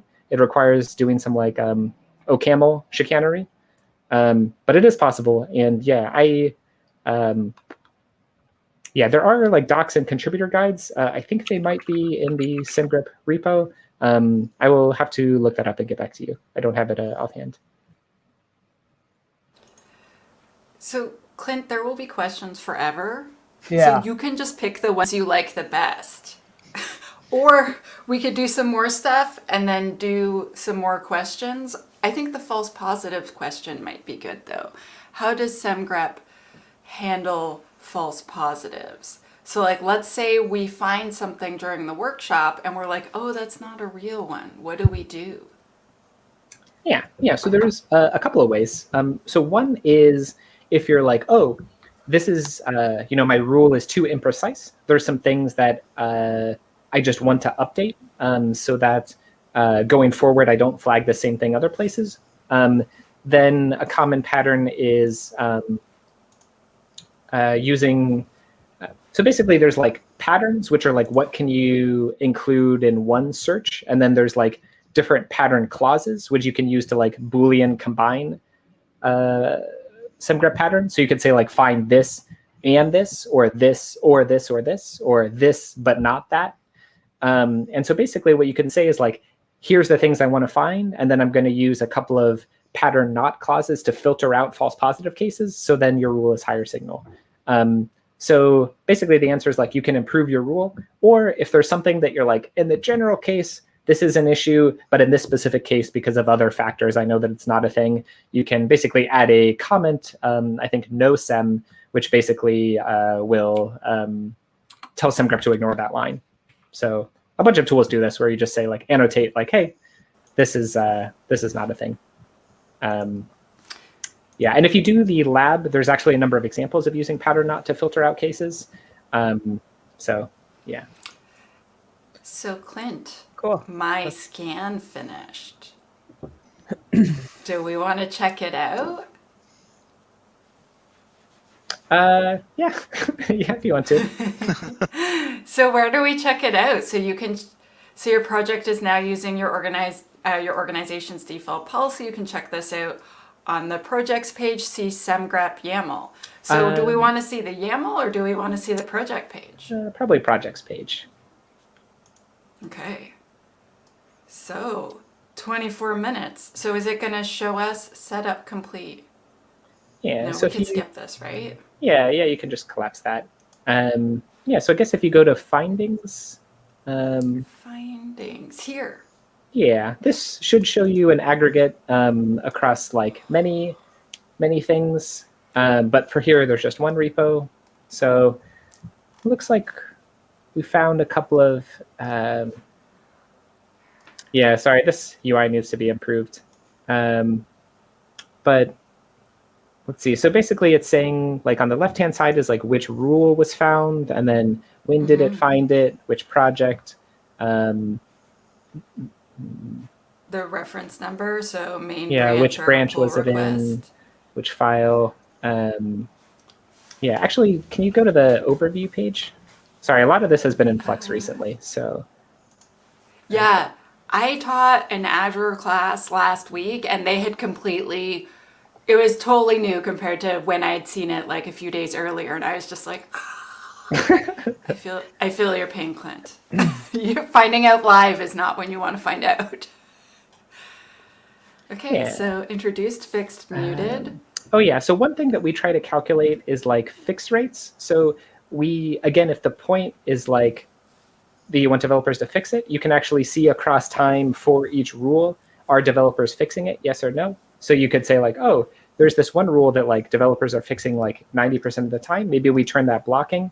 Or other things like, hey, 10% of developers are fixing this. We need to make it clearer how to fix, or like disable the rule or something because it's clearly just bothering people. So again, this is going to be Or like you go talk to those devs and you're like, listen, I'm not going to invite you to all the cool parties with the security people if you don't start fixing your bugs. So I have a quick question.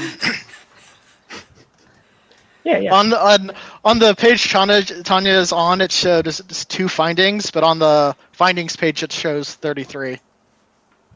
Yeah. So the difference is I think that page is just showing the like findings that have come in via PRs, okay. Whereas the other things are sort of like the historical, this was already there. So we try to not try to separate like, hey, this is like existing stuff versus like these are new things going forward. Yeah, let me, if you don't mind, I can maybe show you what this looks like with more historical data. That might be interesting. Okay, do you want to share your screen? Yeah. I'm thinking this is really cool. Honestly, I kind of want to go see my YAML deserialized YAML and hard-coded JWT secrets. Yeah, so I think, so if you're curious about like, what does this do? This is taking you to the registry page, which is like, hey, this is the definition of the rule. Here's like what it's looking for. I think it may show some like, yeah, we've got classy descriptions. Yeah, I think. If you want to show your own screen, you can. I'm just like, I can't not click on things. It's exciting. Yeah, you feel that's I mean, it's good feedback to see what is interesting to you. So yeah, also, so the button that says, or one thing we try to do is is make it easy to like update your policies. So if you go to the registry page, like let's see, if you click on the Explore button at the top. Explore. Yeah, so we have a bunch of rules that we've like bundled into various rule sets, and you can sort of easily click on any of these and add these to one or more policies. Or if you write a custom rule in the playground and you want to start scanning your code with, it's sort of a one-click add to do that as well. That if you go through the lab, it'll talk about like, oh, hey, you just wrote this custom rule. Now let's add it to our policy. And that's sort of like just a one-click to do. This is so cool, Clint. I want to click all the buttons. So I have a question. So I'm just like going through all the findings, and we know Juice Shop is pretty vulnerable, and I see 33 findings. I guess from a default rule set, is that like, I mean, I'm assuming that's not exhaustive. Like how much more do you think there is, or how good do you think Semgrep did at detecting issues in Juice Shop just with the default policy? Yeah, that's a good question. So it sort of gets into the just like philosophy of tool writing. So it's like, on the one hand, you could say, I'm going to make sure that the rules we have do perfectly well on, say, Juice Shop or WebCode or different things like that. But that code isn't necessarily representative of other code in general. So I think one thing that we've done as a company is try to go like from first principles, like based on a given web framework or tech stack, like, or language, what are sort of core vulnerabilities? And we tried to like focus on those. And to be honest, perhaps a little bit to our detriment, unlike other tools, we haven't really tried to focus specifically on sample vulnerable apps and making sure we do on those, because a lot of times when you're trying a tool, you run it on those. While we've been like, well, like, is that really helping our customers by like trying to gamify these benchmarks? So we like haven't put a ton of time into it. But honestly, we probably should do more, even if it's a bit synthetic and not actually providing value to users. One thing about OWASP Juice Shop is, so I haven't like in detail tried like all the different vulnerabilities in it. I was just doing some sort of light source code review. A lot of them are sort of like business logic type issues, which are not generic things that any tool will find out of the box unless someone specifically wrote a rule to find it in JuShop. Like it's not going to find it in another Express app because it's like a business logic thing unique to how JuShop works, if that makes sense. Yeah, totally. And those are hard to detect. That's where QA teams and test engineering teams come in, and yeah. So yeah, so I guess like what you've found in JuShop is basically the rules out of the box we've written without at all looking at JuShop or like trying to do anything specifically for JuShop. Sure. But rather like what is a generic like Express.js security flaw. Yeah. Makes sense. Cool. Clint, how many more things can we get to? Because I think that we're supposed to stop in 20 minutes. How many more things in your lab can we get to? And what can we show? So like, just because we hang up doesn't mean people are going to stop playing with your lab, right? So can we give them some guidance if they wanted to complete every single step? Yeah, so I guess one feedback is if you try the lab and something doesn't work as you expect it to, that doesn't mean you're wrong. It could be the lab is wrong. So please reach out to me to let me know. I would be happy to advise and fix it, either like on Twitter or in the R2C community Slack. Happy to do that.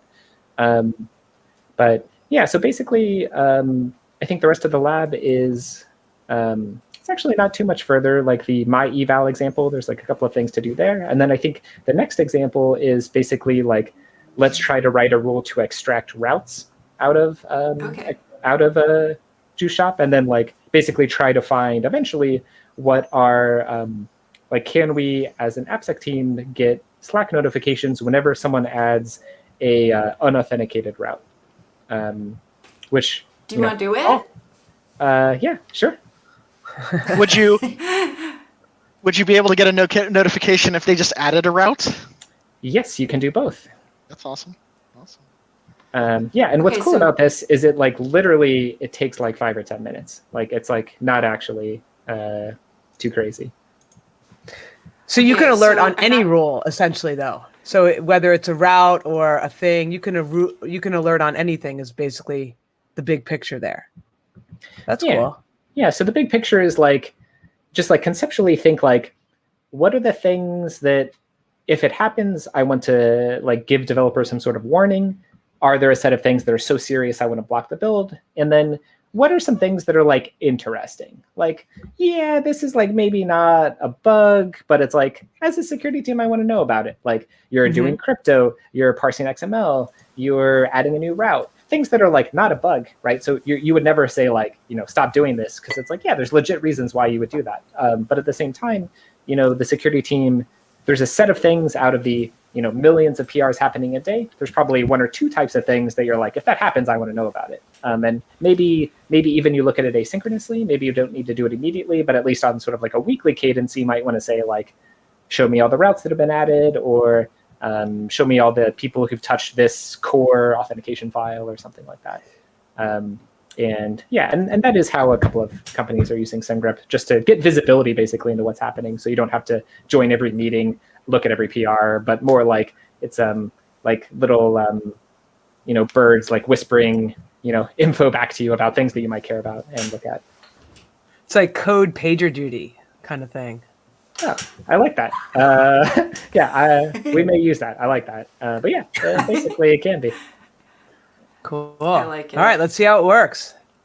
Yeah, let's share my screen. So which page do we want to go to, Clint? So I have this one up, but I have a whole bunch. So there's like the intro to Semgrep.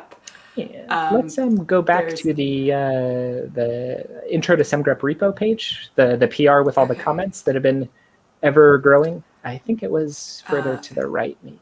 Here. Okay, so. Oh, wait. So I have the rules, I have action secrets, I have all of our terms, I have the configuration, I have the playground. This one? Let's see. Let's go back to the intro to Semgrep repo on GitHub. yeah, you can click there. Okay. And then if you go to pull requests. Pull requests. There we go. Yeah, and then click Welcome on to that guy. Semgrep. Perfect. Yeah, so if you go to the bottom, it'll be like blah, blah, blah. You did some things. And I think, oh yeah, and then we see like once you set up Semgrep, it's starting to scan. So this PR had some new changes. So basically in the exercise, when you do it, you're going to add a additional rule, which is going to flag every call to my eval, in which the first argument is not a string literal. We won't do that now, but basically that's like what you're going to see. Oh, here we go. Yeah, and there's even some helpful hints. But yeah, so if you comment on this PR, it'll add another comment and then create a new PR with some additional exercises. Yay! This is so interesting that you comment and then it tells you stuff. Also, it says nice things to you. I appreciate it. Yeah, no problem. So, well, I was thinking holy of moly. you all as I wrote them. So I was like, I'll just write some nice messages to my buds. This is cool. So now we can automate the boring parts of code review. Yeah, I so don't know if we'll have Windows- time to do it today, but one thing, maybe another time, is I was just like, hey, everyone come with code you want to find and send us a link to it, and then we'll just like try to write Semgrep rules on the fly that do that. Sort of like a live coding thing. Maybe next time. But yeah. So if they just keep commenting, it'll continue to show them new. How many lessons are there, Clint? There's only, I think, one more. And I actually created this in a new PR. So this is sort of the last comment on this PR. But if you go to the next one, this is the final challenge. Apparently I did not push. Okay, I have text there, but apparently I did not push it yet. That's okay. Just some little like, yeah, here's like some more advanced stuff. And yeah, so actually, yeah, if you go to the bottom, it's like, here's a couple of challenges. Each one, it's sort of like you build on the next one. So first, we're going to say, like, how do we match all the get routes? Then let's handle the other HTTP verbs. And then, let's just sort of do better and better. So yeah, feel free to click on any one of the this rule links, and we can give that a quick try. So this code is all like copied directly from Juice Shop. So let's say, for example, you're like, hey, I've got this Express app. I want to like show me all the routes, or to Ray's point, like alert on any new route. So this is basically the goal here. So Cool. first, like let's say we want to find all calls to like say app.get or something like that. So that's registering a get route. I think if you scroll down a little bit, it'll have a few. Yeah. So there's an app put. Here's an app there's- get. Yeah. So let's say like how would you write a rule to find that? Do we just want the dot get, or because couldn't we just put and then it should find it, open and then dot. and then maybe you'll, yeah. Oops, Yep. just lost my earbud, and then let's give it try a try. running and seeing what it says. Clint is like, whoa, I know it's not going to work. No, it We got works. some. We got some. We got it. What if you did not name your Express app, right? Yeah, Because up at the Okay. top, that's a good question. All right, fine. That's a good point. So we need a variable so there. Could we put %x? Yeah, but then there could be something that's not an Express app. And also it's a $sign, not a percent. Oh, yeah, okay, $. Yeah, so it yeah. could have been named like my app, or this is not an app. Yeah. So how about this? What like let's scroll to the top and see what it looks like. So basically, so what app is? It's some basically whatever the variable name is, it's the right-hand side is an express. So we can actually, say if you want to copy that line, just that whole, line number 5, and put it above. Put it above? Put it in the code is? Yeah. Yeah, put like a... Okay, yeah. And, but we don't know exactly what app is, so we could replace that with a meta variable, like $X, and then, so one or more statements could happen in between. For example, could be the next line, could be many lines. So if you do like a new line and then do ... then that'll match 0 or more statements. Okay, so how do I do that again? I'm like looking on the side and Is not that the seeing plus sign? the part. So no, just so again, we're just like sort of writing code here. So if you put like a semicolon after express, okay.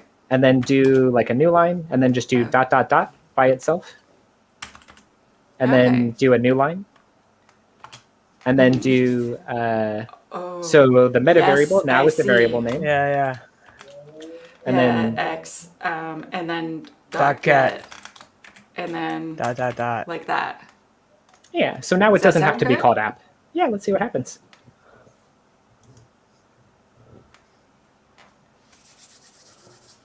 Oh, it's like I have found everything. Yeah, so it's it's matching the whole. So basically, like because the ... is including many statements, it's like including that in the match.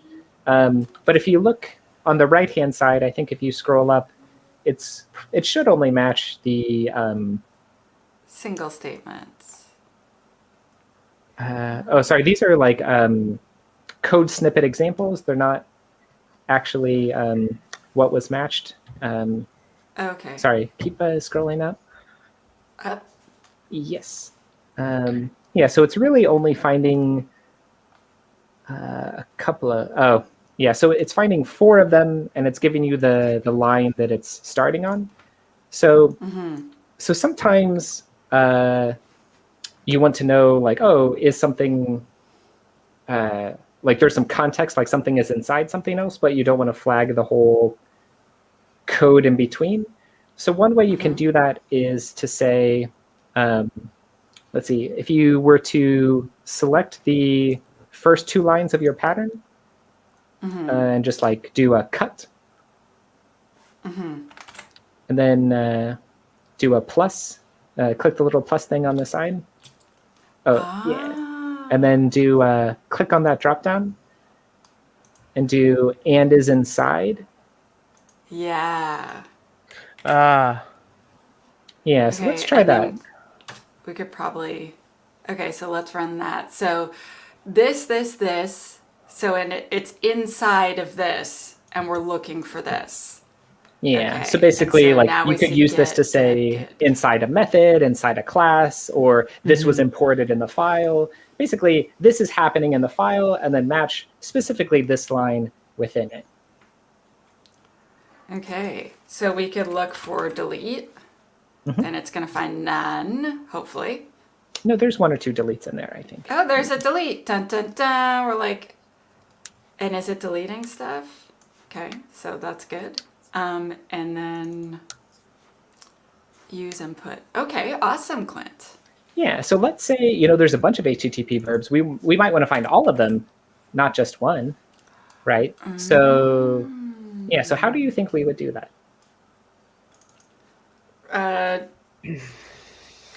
We want to do a thing where it's like this, or this, right? So would we want to do something like get, post, put, delete, use? Like an array? Yeah. So Yeah, that conceptually is basically what we're going to do. But one challenge here is like Semgrep patterns are kind of like valid source code, and so that's not valid TypeScript. So like as we're designing Semgrep, the idea is like, how can we express that idea in a way that's still sort of valid TypeScript? So there's actually a couple of ways we can do this. So one is like if you sort of delete those things there and just do x.get or something like that without the extra parentheses. Yeah, and if you were to do like a plus to the right again. Yeah, and then if you were to select or is, now you could do x.put or x.delete. And these are basically Boolean ors that are going to all match. Yeah, so you could add a couple of these. Cool. Okay. And then, oops, no. So then you would. So you would save this, right? Let's just say we weren't in the playground and we rules in real, like in our real environment. You would save these, and then I guess how would you know which rules to call for which app? Like let's just say you have like a bunch of Node TypeScript apps or some JavaScript apps, and you know that these rules apply to them. But then you also have your Go stack and your PHP world. How do you know? How does Semgrep know? Or do you tell it? Yeah, so you can tell it. Also, in each rule is a metadata key that says like what languages to run it on. So you'll be like, this rule, if you save it to YAML, it's going to have language, TypeScript, and JavaScript, or it could be language Golang. So you can run a whole bunch of Semgrep rules on any repo, and only the rules that apply to that language are going to run. So you could run like 100 TypeScript rules on a Golang project, but none of them are going to flag anything because it's going to look at the rule and be like, oh, these are not the language I'm looking for, so like ignore. But sort of your meta question, which is like, how do I know what to run where, is kind of a hard problem. But we actually, I think I can mention this. I don't know like if we're talking about it too publicly yet, but sneak preview for the watchers of OWASP DevSlop is, basically there's this challenge, like how do you know what to scan, what rules to scan with what repo? So we're actually trying to do some like intelligent automation around, basically we try to understand what's in your repo and we auto configure it to run with the right rules. So it's like, hey, we see you're using Docker. We're going to auto run some Docker rules. Oh, we see that you're using Python and Flask. So here's your Python Flask rules. So that it's sort of like, and also as we add rules over time, it'll just sort of organically make your security coverage better over time without you having to know in hundreds of repos what you're running. It's just like, it just works. That's cool. And then if you had like, do people like who are running Semgrep in large scale environments, do they like organize rules? So like, let's just say you wanted to, I don't know, look at, input sanitization across multiple languages, right? So you have all these Semgrep rules that apply to different languages. Do people organize them? Like, I guess, what's the way to organize this? Is it by language or is it by vulnerability? Does that make sense? Yeah. And it sort of depends on what you're trying to do. You have coverage. Yeah. Yeah. We've seen people do both. That's a good question. So sometimes you might want to say like, this is a Golang project. Give me all your Golang checks. Or you might say, this quarter we're focusing on output encoding. So I want to see like output encoding bugs everywhere. So you can group the rules however you want to. We have packs that do it by both. So we have packs that are like, here's all the ways to turn off output encoding, so potentially vulnerable to XSS. Here's all the ways to communicate over HTTP and not HTTPS. And so we do have rule sets by vulnerability class, and we're sort of building more of those over time. And then we also have rule sets that are like, these are bugs in this framework or this language. So basically you can do either. It just depends on what your goals are. And we have some prepackaged sets to just make it less of a burden for you. Cool. But if there's like a use case in that you feel like is important, but like not easy and you would like to be easier, like let me know. Yeah. And to raise a question earlier around scanning config files, is there, I guess, let's just say you have a Kubernetes YAML file, right? Can you write Semgrep rules to scan that for some sort of best practice that the organization is attempting to follow? Or does Semgrep do people use it in that context? Yes, it can, and we do. Yeah, we have a little mini rule set with a handful of Kubernetes config rules. So you could say like, no access to the host file system, and then you can enforce that, right, in some sort of way. So all of your Kubernetes manifest files will then like flag out, like if somebody's like writing a poorly configured. Cool. Mm-hmm. Yeah. So if you go to the Semgrep rules repo, there's a bunch of like Kubernetes examples already, and if you go to the registry, there's like a Kubernetes like rule pack or something that you can look at. But yeah, basically like we want to be sort of like the best way to lint any file. So yeah, we do like, Java, Python, like Golang, like all like the traditional like SaaS stuff.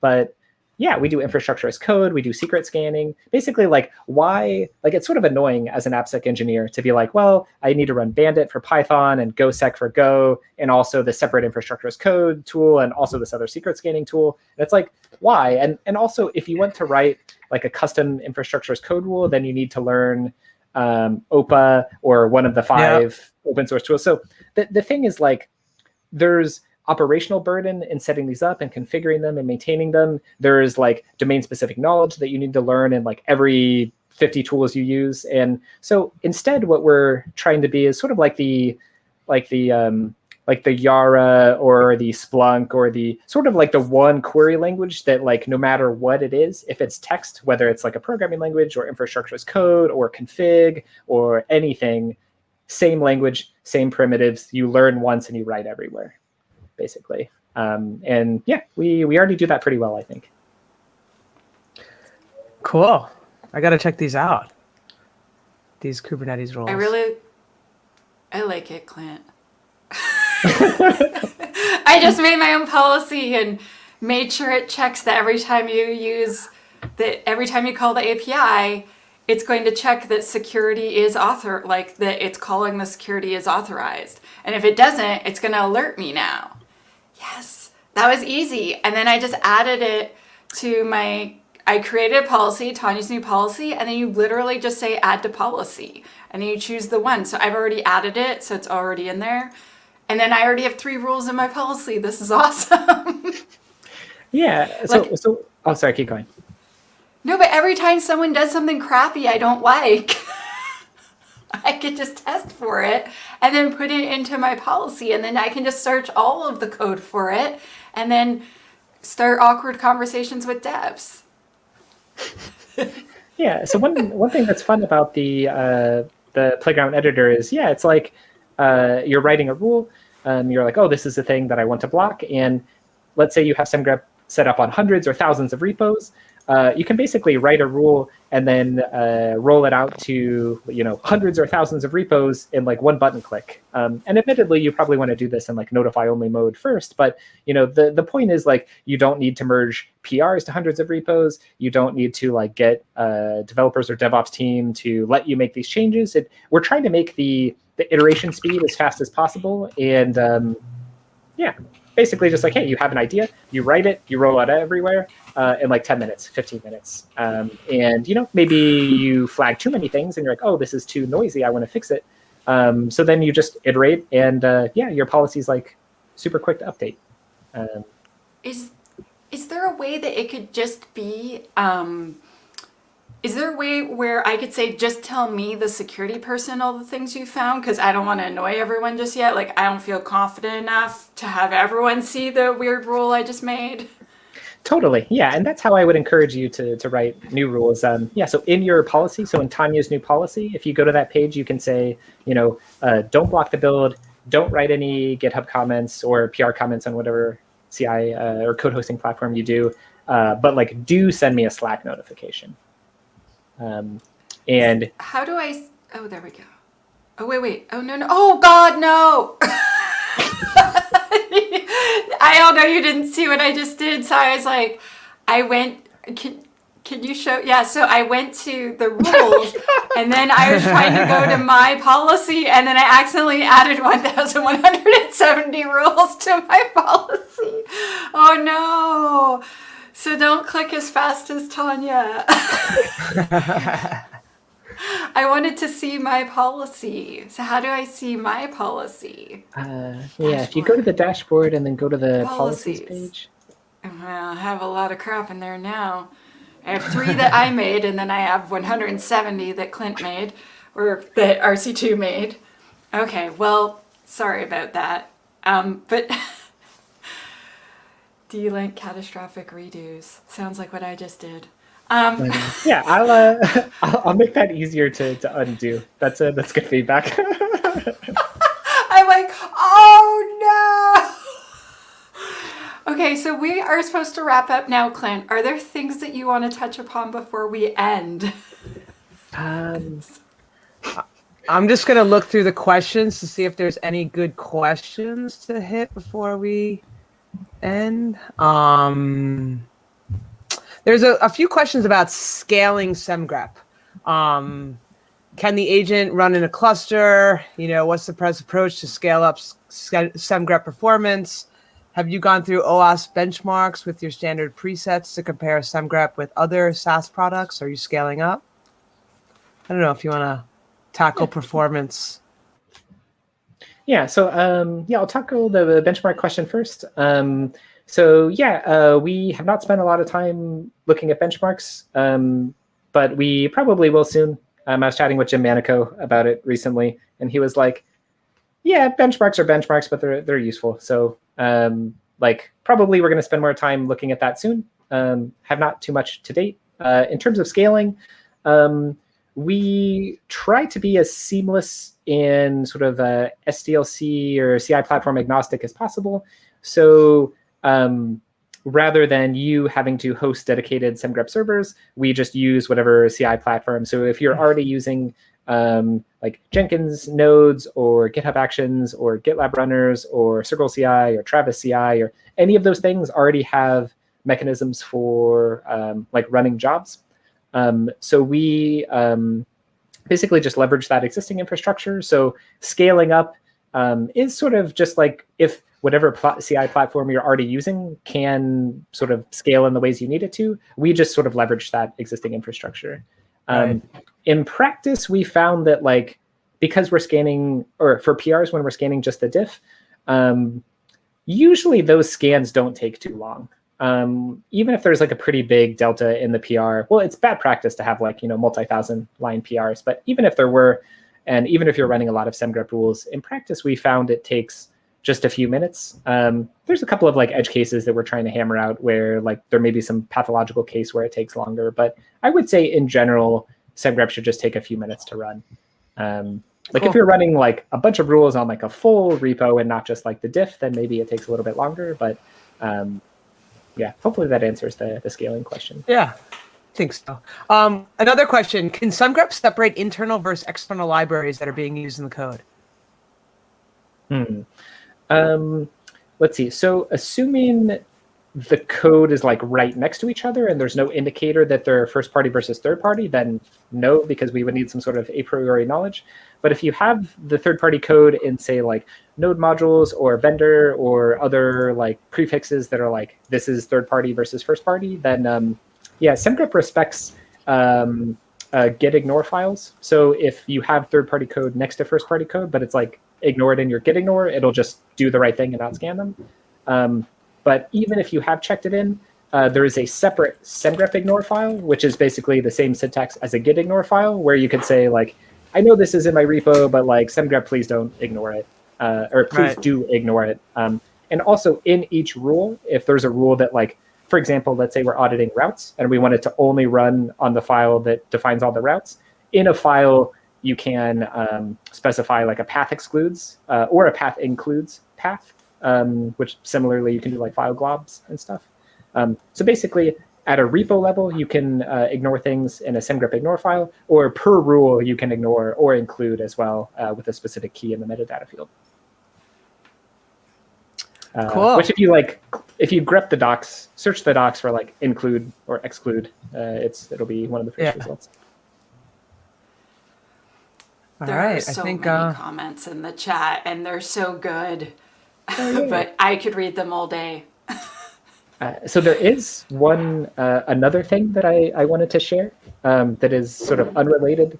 to the lab and workshop, but is like just went live, I think last week or so, that I thought more people should know about. That is pretty cool. Do you want to share your screen and show us? Yeah. You don't have to if you don't want to. You're like, I'm going to tell you about it and not show you?